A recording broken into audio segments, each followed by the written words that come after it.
Assalamu alaikum friends, today I will discuss how to fix Google Map app is not responding error in red.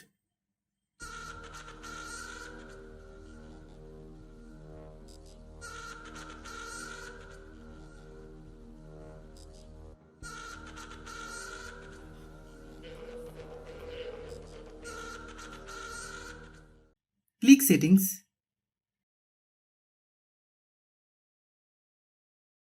Click app management.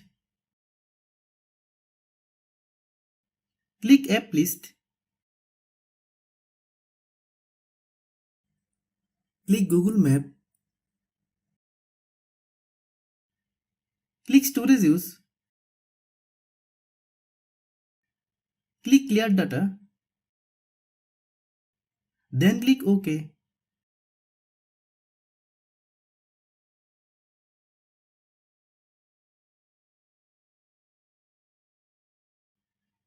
Click storage. Click clean.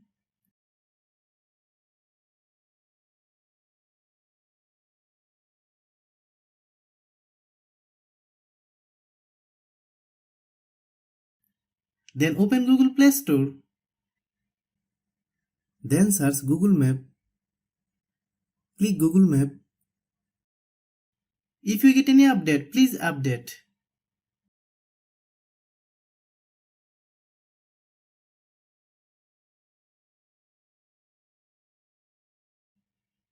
Thanks for watching.